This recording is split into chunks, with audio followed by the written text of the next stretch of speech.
Ask yourself one question. Do I feel lucky? Well, do you? It's time to flip a coin and find out.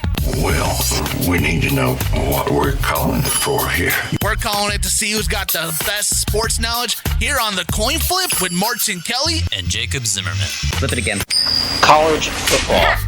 It's been a while since we've talked college football here on the Coin Flip podcast. Jacob Zimmerman alongside Martin Kelly. Martin, I've been holding off on the college football talk. I know you've been wanting to discuss it because I knew at some point college football would become supremely relevant. We would get down to the juiciness of the college football playoff. There would be drama, as there always is, year in, year out. Martin, it's been a bit, but we are back here to discuss some football. Not on the pro level. We will, of course, have our Week 12 reaction, Week 13 predictions coming up later this week. But Martin, it's a great time of the year to be a sports fan. All the drama's going down. Alabama has snubbed Florida State for the fourth and final playoff spot. Martin, where do we begin? I want to get your take here on, if you were a member of the committee, what would you have decided? We've heard all the takes in the world, but what does Martin Kelly do if he's a member of that board? Simple. You just put Florida State into the national championship college football playoffs. The committee told you what they thought, and honestly, the reason why I say that is because I thought back all day, and I had to go back and watch an old argument. And I watched an old argument between Shannon Sharp and Skip Bayless and Joe Klatt. This was years ago. And I remember when Shannon said that it's the Alabama Invitational, that it's the college football playoffs because Alabama was in it every year.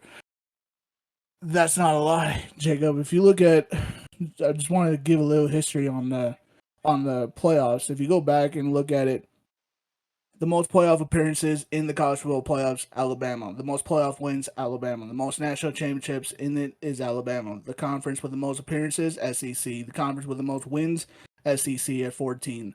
The conference with the most championships, SEC. So it's the SEC Invitational, and that's what the committee told you, which there's three ways to look at this, Jacob, from the committee's perspective. Is, do we put the national defending champs in after losing the SEC title game? They told you they would not do that after bumping Ohio State down 4 spots. So they automatically were going to drop Georgia that far. So you eliminate the defending national champions from defending their national championship. So the other side of this is the committee made their decision prior to yesterday that they would take 4 conferences and they would not take one. They said they would take the Big 12 conference champion, the SEC conference champion, the Big 10 conference champion, and the Pac-12 conference championship.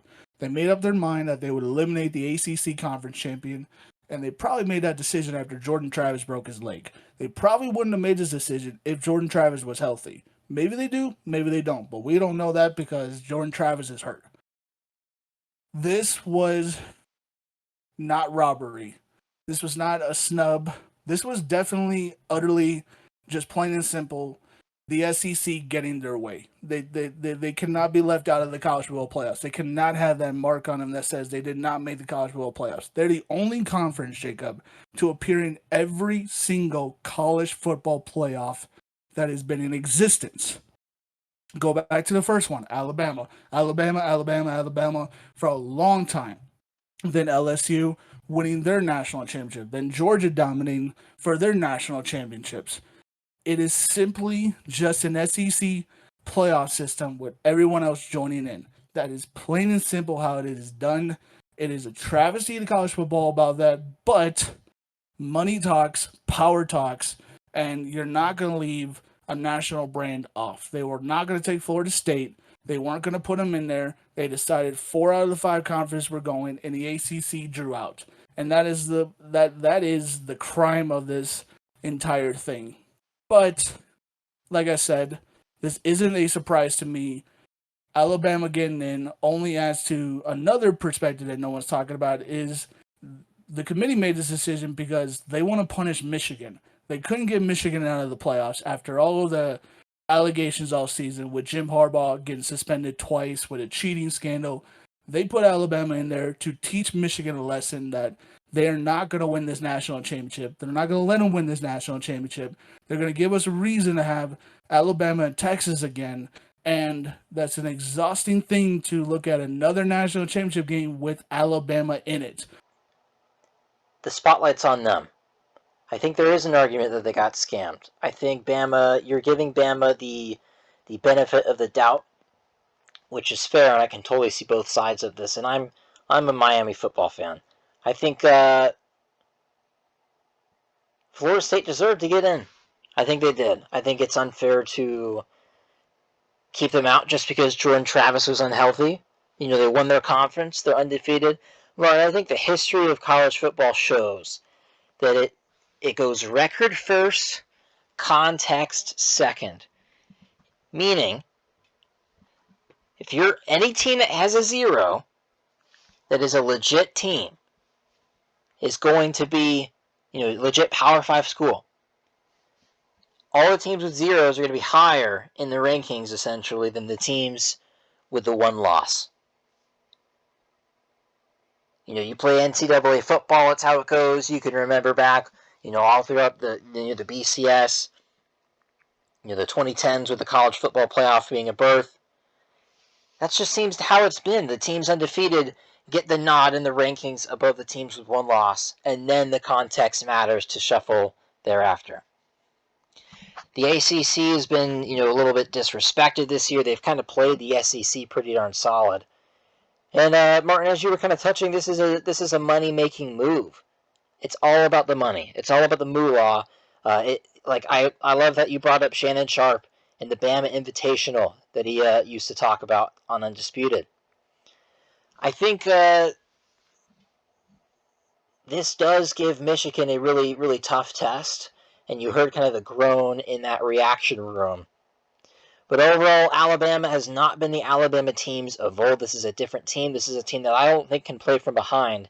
And while I want to touch on that Alabama-Georgia game in just a little bit on this podcast later on, I think the blowout championship from last year and other blowout college football playoff games kind of show why FSU got cut, and I feel bad for them even though I don't like them.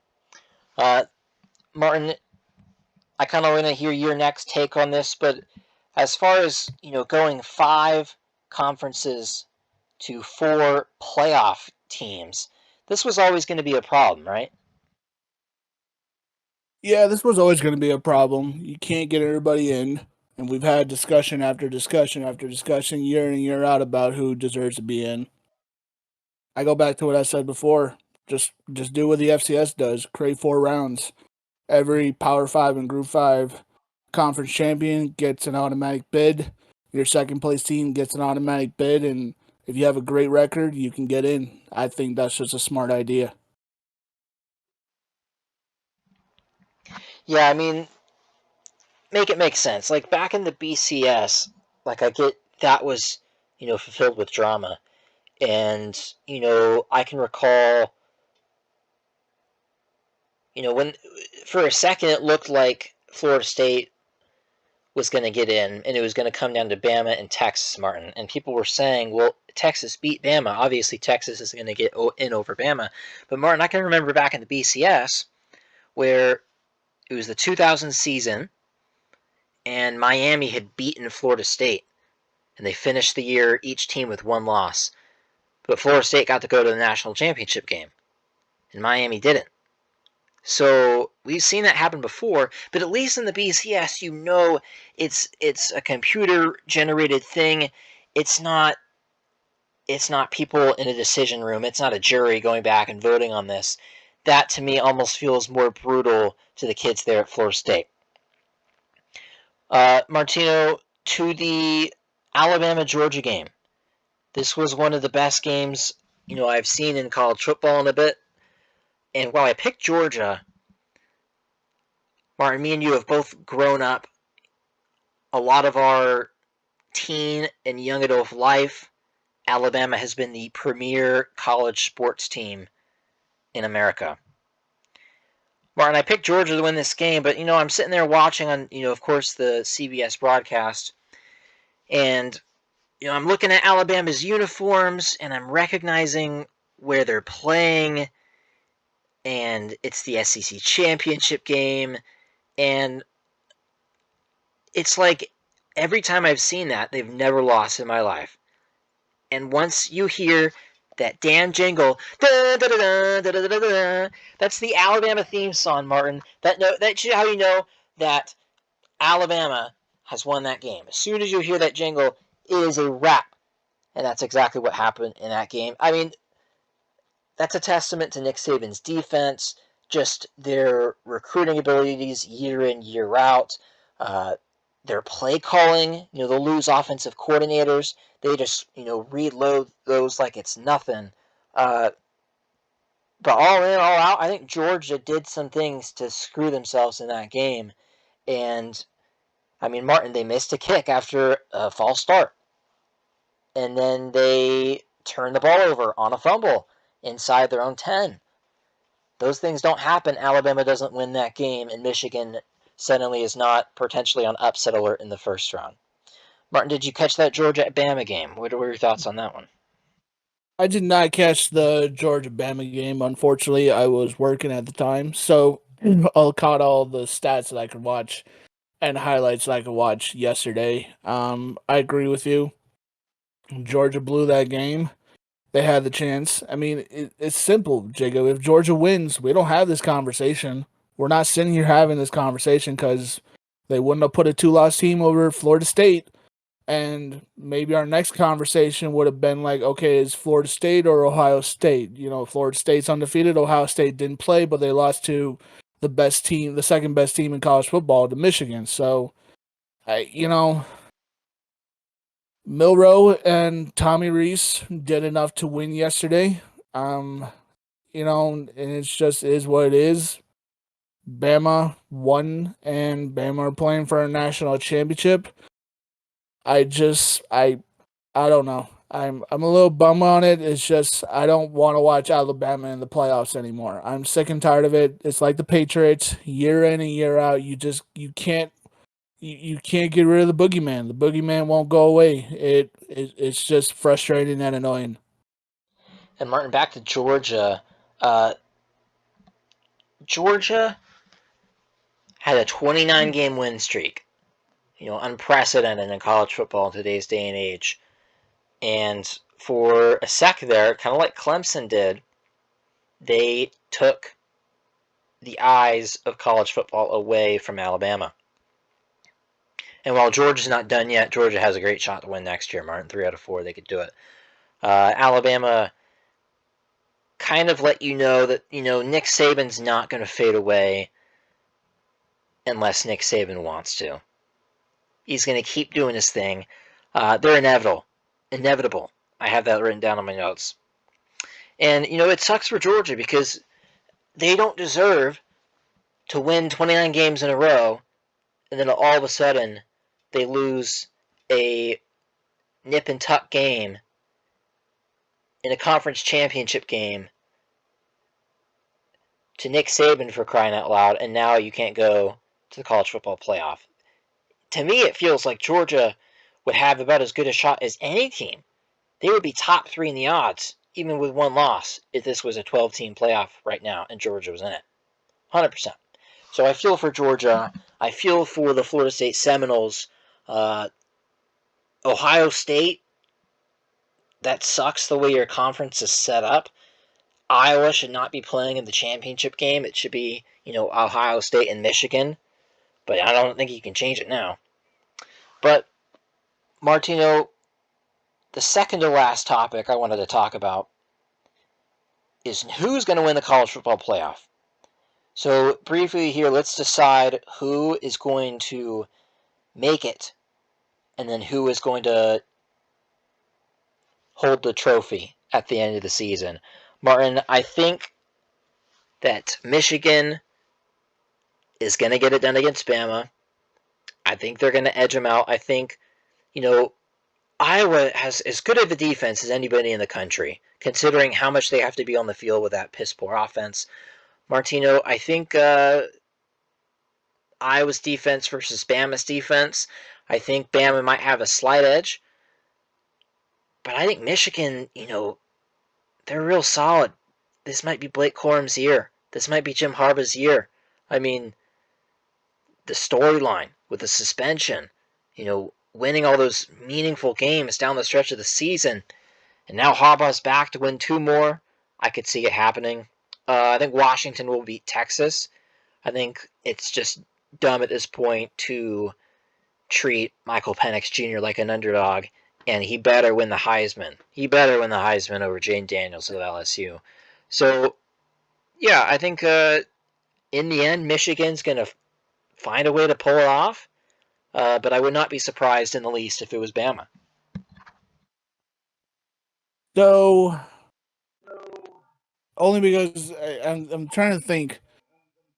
Unfortunately, in 1997, last time Michigan won a national championship, that was versus another Washington team, but that was Washington State.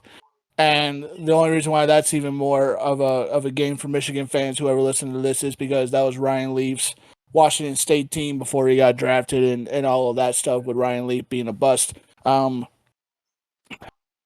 So we can either get a Michigan national championship since 1997, or we can get a repeat of the 2009 national championship between Texas and Alabama. I would love to watch Michigan versus Texas. That would be my dream national championship matchup.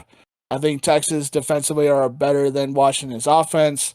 I think Washington has a great offense, but if you keep them contained and stagnant, which Texas has done to a lot of teams this year, I think Texas will move on. I think Michigan has a chance, but in reality, also, I'll give the reality answer. It's going to be Alabama and Texas.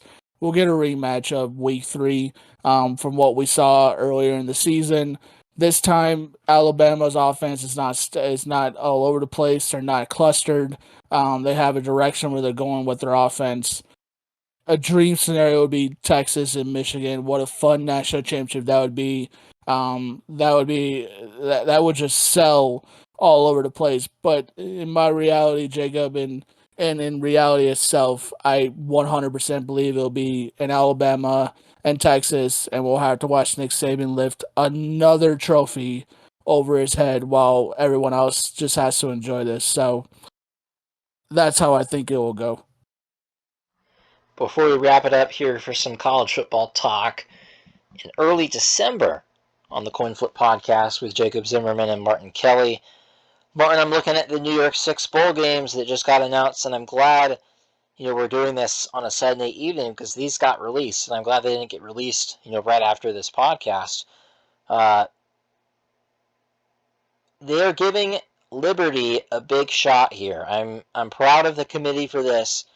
I'm proud that they were matching them up with Oregon, number 8, and we're going to see if Liberty's about that business. Now, they're going to be at least, a 14-point underdog, and Bo Nix might throw for 8 touchdowns. But if he even plays, right? He I will got play. the He's Ducks announced that. in that one. Martin, what are your comments on Oregon Liberty before we talk about Florida State and Georgia?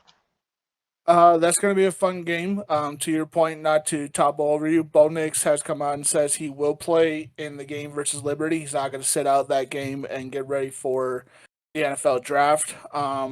He will go and play, which is a fun, exciting feeling considering how many players just bounce out for the NFL draft. Don't blame them because you don't want to get hurt in a game that means nothing.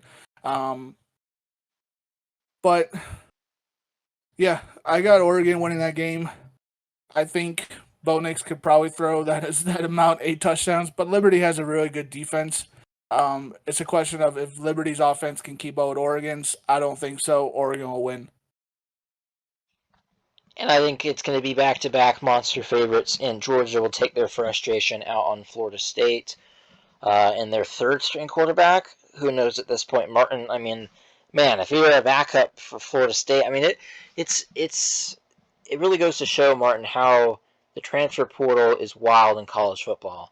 And I think teams 10 years ago could withstand their number one quarterback going down just a little bit more. But now since, if it's a close quarterback battle and the guy who loses it, he's transferring to a slightly smaller school to be the starter all day nowadays age.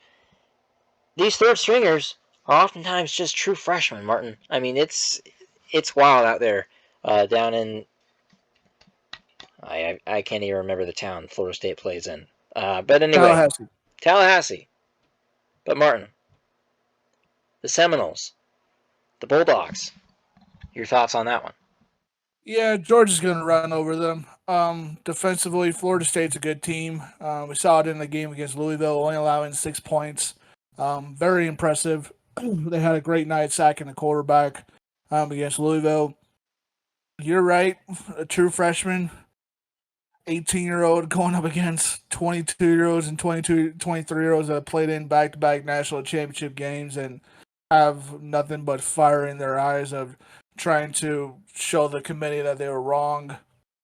I mean, this is a consolation prize, I guess, for what could have been a possible national championship game, but again, it's just a big New York Six Bowl game on the line. That's great. I'm not taking away from that, but yeah, Georgia will run them over, and just another college football game on the schedule.